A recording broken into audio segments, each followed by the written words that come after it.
பூச்செடிகள் எப்பயுமே உங்கள் வீட்டு தோட்டம் இல்லை மாடி தோட்டத்தில் வந்து நிறையாவே பூத்துக்கிட்டு இருக்கிறதுக்கு ஒரு 5 சூப்பரான டிப்ஸ் இந்த வீடியோவில் பார்க்க போகிறோம்.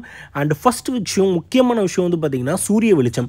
சூரிய வெளிச்சம் வந்து முக்கால்வாசி பூச்செடிகள் எல்லாத்துக்குமே வந்து நல்ல ஒரு சூரிய வெளிச்சம் தேவைப்படும். நல்ல வெயில் வர மாதிரி ஒரு பகுதியில் நீங்கள் வந்து பூச்செடிகளை வைக்கும் போது நல்லா வந்து பூக்கள் கொடுத்துக்கிட்டே இருக்கும். அண்ட் குறைஞ்சது 6 மணி நேரமாவது நல்ல ஒரு டைரக்ட் சன்லைட் வேணும். டைரக்ட் சன்லைட் இல்லை, எனக்கு ஓரளவுக்கு ஷேடாக தான் இருக்குது, அதில் என்ன பூச்செடி வைக்கலாம் அப்படின்னு கேட்டிங்கன்னா பீஸ் லிலி போன்ற பூக்கள்லாம் வந்து பார்த்திங்கன்னா நீங்கள் பால்கனியில் இண்டோரில் கூட வச்சுக்கலாம். அது ஓரளவுக்கு வரும். மற்றபடி வந்து பார்த்திங்கன்னா மோஸ்ட்லி வந்து ஓரளவுக்கு டைரக்ட் சன்லைட்டில் தான் பூச்செடி எல்லாமே நல்லாவே வந்து தழைச்சி வரும். அடுத்தது மண்கலவை. பூச்செடிகளுக்கு இந்த மண்கலவையை ட்ரை பண்ணி பாருங்கள். 40% சாதாரண தோட்டத்து மண் இல்லை செம்மண் எடுத்துக்கோங்க.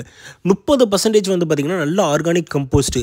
மீதி இருக்கிற பர்சன்டேஜ் நீங்கள் வந்து கோகோ பீட்டு அதுக்கப்புறம் மணல் கலந்த கலவையாக எடுத்துக்கலாம். இல்லை நான் வீட்டு தோட்டத்தில் வச்சுருக்கேன் அப்படின்னா நீங்கள் வந்து நார்மலாக கொஞ்சோண்டு ஒரு கை அளவுக்கு நீங்கள் வந்து வெர்மி கம்போஸ்ட்டோ இல்லை ஏதாவது ஒரு ஆர்கானிக் உரங்களோ வந்து குழி தோண்டி அதில் போட்டுட்டு அதுக்கப்புறம் நீங்கள் செடி வச்சு பாருங்கள், ஓரளவுக்கு நல்லாவே வரும்.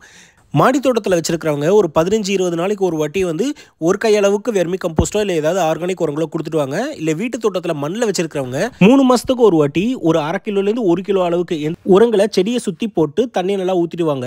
பூக்கள் எப்பயுமே நல்லாவே பூத்துட்ருக்கும். ட்ரைனேஜ் ஹோல் பொறுத்த வரைக்கும் நீங்கள் தொட்டியில் வச்சுருக்கீங்க அப்படின்னா ட்ரைனேஜ் ஹோல்ஸ் கண்டிப்பாக நீங்கள் செக் பண்ணிட்டே இருங்க. அடைச்சிக்கிச்சு நல்லா வந்து உங்களுக்கு ட்ரைனேஜ் வழியாக தண்ணி வரல அப்படின்னா உங்களுக்கு வேரழுகல் நோய் வந்து செடி செத்து போகிறதுக்கு வாய்ப்புகள் இருக்குது. ட்ரைனேஜ் கரெக்டாக வெளில போகிற மாதிரி பார்த்துக்கோங்க. அடுத்தது தண்ணி எப்படி ஊற்றுறது. தண்ணி ஊற்றுறது வந்து பார்த்திங்கன்னா நிறைய பேர் தண்ணி அதிகமாக ஊற்றி தான் சாவடிக்கிறது. ஸோ செடிகள் வந்து பார்த்திங்கன்னா ஓவர் வாட்டரிங்னால கண்டிப்பாக நிறையவே சாகும். அதுவும் நீங்கள் தொட்டியில் வச்சுருக்கீங்க அப்படின்னா கண்டிப்பாக ஓவர் வாட்டரிங்னால நிறைய சாகிறதுக்கு வாய்ப்புகள் இருக்குது. நான் முன்ன சொன்ன மாதிரி ட்ரைனேஜ் ஹோல்லேருந்து தண்ணி கரெக்டாக வெளில போதான்னு பாருங்கள். தண்ணி நிறைய ஊற்ற ஊற்ற என்ன ஆகும்னா சத்துக்களும் தண்ணியில் வந்து அப்படியே வெளில வந்து போய்கிட்டே இருக்கும். அதனால தான் வந்து மாடி தோட்டத்தில் 15-20 நாளைக்கு ஒரு வாட்டி உரம் வைக்க சொன்னது.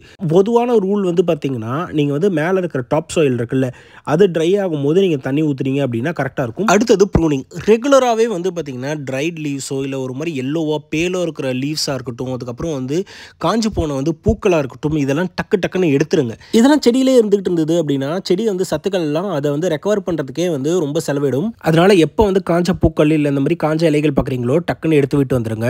இலைகள் பூக்களை மட்டும் இல்லைங்க, நீங்கள் கிளைகளுமே அப்பப்போ வந்து ப்ரூன் பண்ணிட்டு வரலாம். நீங்கள் வந்து கிளைகளை நல்லா உடச்சி விடுறதுனாலே கட் பண்ணி விடுறதுனாலே என்ன ஆகும் அப்படின்னு பார்த்தீங்கன்னா நிறைய சைட் ஷூட்ஸ் பக்க கிளைகள்லாம் நிறையா வந்து அதுலேருந்து வந்து நிறையா வந்து பூக்கள்லாம் வரதுக்கு நிறையவே வாய்ப்புகள் இருக்குது.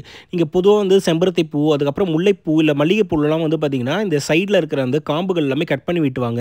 இதனால் திருப்பி வந்து செடிகள் நல்லா புதுசாக நல்லா முளைச்சி அதுலேருந்து புது அரும்புகள் வந்து நல்லா பூக்கள் வந்து நல்லா பூக்கலாம்.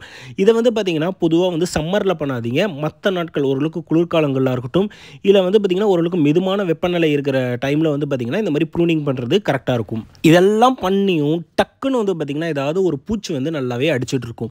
பொதுவாக செம்பருத்தி செடியில் வந்து பார்த்திங்கன்னா அந்த வந்து வெள்ளைப்பூச்சி வந்து நிறையாவே வந்து வந்துட்டுருக்கும்.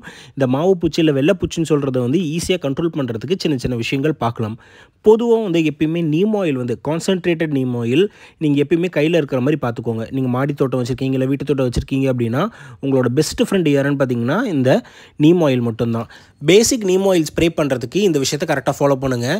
1 லிட்டர் தண்ணியில் 1 டீஸ்பூன் நீம் ஆயிலை போட்டுக்கோங்க. அதே மாதிரி ஒரு 1/2 டீஸ்பூன் அளவுக்கு சோப் சொல்யூஷன், நீங்கள் ஷாம்பு யூஸ் பண்ணலாம் இல்லை சோப் சொல்யூஷன் ஏதாவது யூஸ் பண்ணலாம், இல்லை காதி சோப் இருந்தால் அதை யூஸ் பண்ணிக்கலாம். நல்லா ஷேக் பண்ணி நல்லா மிக்ஸ் பண்ணிக்கோங்க. அந்த எண்ணெயும் அந்த தண்ணியும் நல்லா மிக்ஸ் ஆகிறதுக்கு தான் இந்த சோப் சொல்யூஷன். நல்லா ஷேக் பண்ணிங்க அப்படின்னா அந்த தண்ணியில் வந்து இந்த எண்ணெய் வந்து மிக்ஸ் ஆகிடும். அதுக்கப்புறம் நீங்கள் வந்து அஃபெக்ட் ஆன பகுதியில் வந்து பார்த்திங்கன்னா இந்த ஸ்ப்ரே பண்ணிட்டு விட்டு வரதுனால உங்களுக்கு வந்து ஓரளவுக்கு கண்ட்ரோல் ஆகும். இல்லை நீம் ஆயிலெலாம் செட் ஆகாது, நல்ல செடி ஃபுல்லாக மாவு பூச்சியாக இருக்குது அப்படின்னா நீங்கள் வந்து அதை கிளைகள்லாம் உடச்சி நல்லா வந்து கவாத்து மாதிரி நல்லா கட் பண்ணி விட்டீங்க அப்படின்னா ஓரளவுக்கு இந்த மாவு பூச்சியை கண்ட்ரோல் பண்ணலாம். திருப்பி செடி நல்லா முளைச்சி வரதுக்கு கொஞ்சம் உரம் மட்டும் வச்சு விட்டுவாங்க. இப்போ நம்ம பார்த்தா இந்த 5 டிப்ஸுமே கரெக்டாக ஃபாலோ பண்ணுங்கள். சூரிய வெளிச்சம் முக்கியம், தண்ணி கரெக்டாக ஊற்றணும், உரங்கள் கரெக்டாக கொடுங்க, அதுக்கப்புறம் பாட்டிங் சாயில் கரெக்டாக சூஸ் பண்ணிக்கோங்க. அதுக்கப்புறம் பெஸ்ட் கண்ட்ரோலுக்கு இந்த மாதிரி சின்ன சின்ன விஷயங்கள் ட்ரை பண்ணுங்கள். கண்டிப்பாக உங்கள் பூச்செடிகள் நல்லாவே வரும். இந்த வீடியோ பிடிச்சிருந்துச்சுன்னா லைக் பண்ணுங்கள், உங்கள் ஃப்ரெண்ட்ஸ் நண்பர்களோட ஷேர் பண்ணுங்கள். மறக்காமல் நம்ம வாட்ஸ்அப் சேனல்லையும் ஜாயின் பண்ணிக்கோங்க. அங்கே இன்ஸ்டன்ட் அப்டேட்ஸ் நிறையவே கொடுத்துட்ருக்கோம். நான் உங்களை அடுத்த ஒரு சூப்பரான வீடியோவில் சந்திக்கிறேன். நன்றி, வணக்கம்.